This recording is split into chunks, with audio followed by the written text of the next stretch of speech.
What is up, you guys? I'm going to show you guys how to make this sound right here. Let me just kind of make a quick loop to show you what it is. I will solo them so you can hear them by themselves. This sound right here.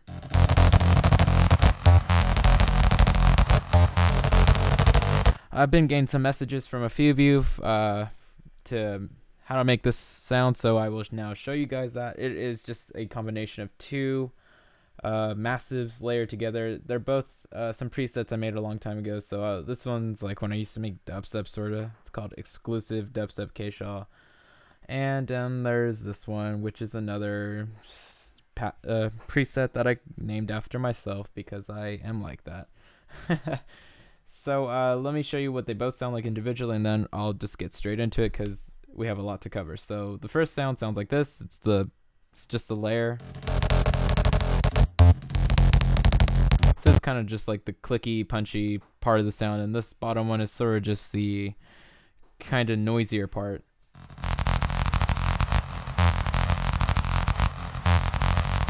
So, okay, let's just sort of get into one. I'm not sure if this one is the second one here. It might be just a preset that I got from someone or something like that, and I just kind of tweaked it and called it and just named it my own so I could find it easier.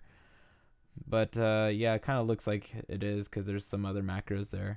Anyway, so let's get into this top one. So I guess I'll show you first the notes I'm playing, because sometimes you guys ask me what octave I'm playing my MIDI notes in, just so you guys know how to follow along in what octave. So I'm in a very low octave. I'm in like F0. I'll zoom in on that. Hold on, if Ableton lets me. There we go. F0, so very low notes. So this sound can be played very low and very high. I will demonstrate. Oh, let me connect my keyboard. Give it a sec.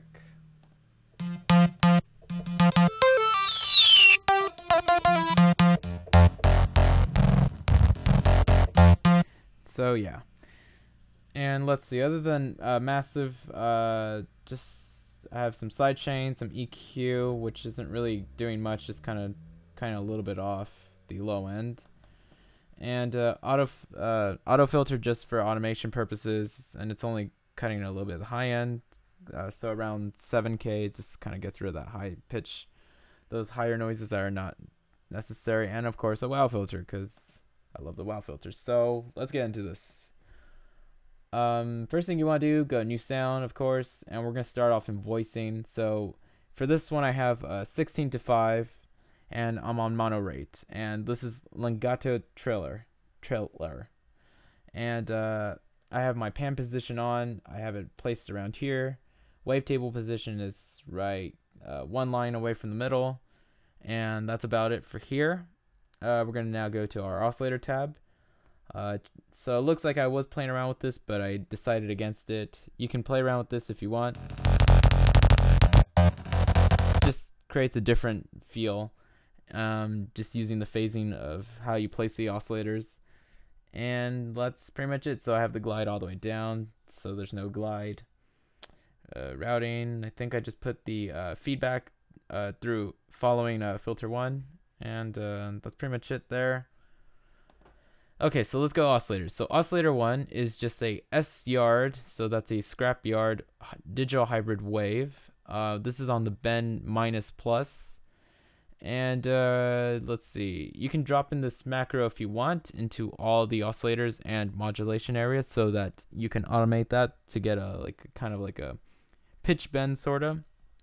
And other than that, all the oscillators, we're not even bringing them up or down octaves. And so again, in the first oscillator, you're just gonna make sure you crank this up all the way to filter 1. Have your amp around here, intensity all the way up, wavetable kind of in the middle. Just again, if you want to drop in this little envelope here, this is what that looks like. I guess this is one of those factory presets I might have gone to, but just copy all this stuff down. Go ahead and pause the video. I don't want to really go through each one and just take up more time, so just pause it. Excuse my phone. Make sure you get this stuff down because this is how you're going to craft this sound.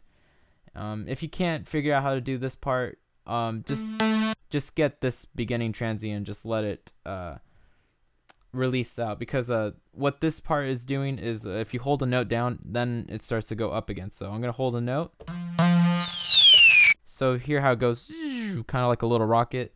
That's just this part of the envelope right here. So if you don't really care for that, you don't need to do that. I don't even play the notes long enough for it to get to that point.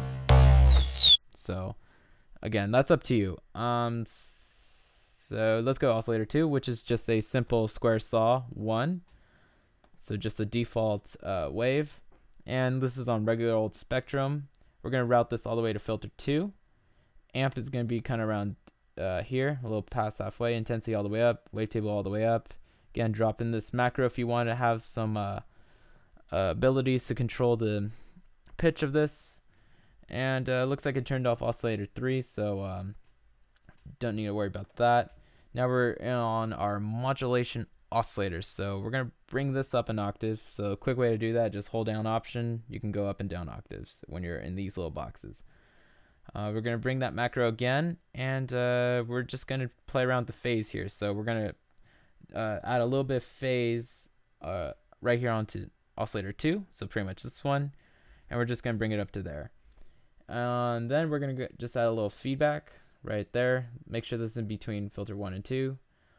Let's go to our filters now. So I just want you guys to know really quick that this macro right here, parameter, is in between the serial and parallel routing, which is pretty much kind of this stuff.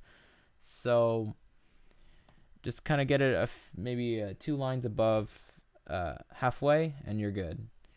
And so filter 1 is a band reject, and cutoff is straight down the middle. You're gonna bring that macro and apply it to all of these, and kind of just copy that how it looks. Bandwidth is a little bit past halfway. Reso is past halfway also. This is up all the way, and make sure you have mix in between 1 and 2. Now for filter 2 is just a daft, and again, cutoff straight down a little bit past halfway. Drop in that macro. Bring the reso down a bit, and just make sure these are both up. And let's go to our inserts now. So for insert, I just have insert 1. I have a clip, a hard clipper, and dry wet's all the way up, and drive is a little bit beneath halfway. And then of course, to top it off, I have a bit crusher on insert 2. So right here right there, and dry wet's right around there, crush around here. And let's see. Now for our FX, I just have a Bronner tube, and you can just see where those are.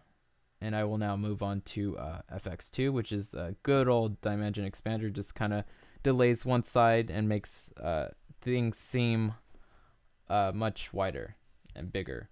So okay, now just have dry wet and size kind of in similar positions, and that's really it. EQ, okay. It didn't seem like I did a lot with the EQ from what I remember, but yeah, just boost the low shelf. We're gonna boost this frequency right here, and high shelf a little bit higher. So that's our first sound. I'm gonna see how I'm doing on time here. I might just make a part 2 for the second part, or I'll keep going through. Let's see. So for our wow filter here on this sound, I just have a band reject. This is not on valve mode, so it's just regular old filter. Reso's around here, no overdrive. Cutoff, you might want to just kind of listen to it, but it's slightly above the 300 line, but there's a really cool tone that you get if you're in a very specific spot. So kind of try to play around with that and get it in the nice spot, the sweet spot pretty much. And there's no modulation going on in all this, so we don't need to worry about that. Mix is right around here, and master is just all the way up. So if you did all that, you might have this, or you should have this.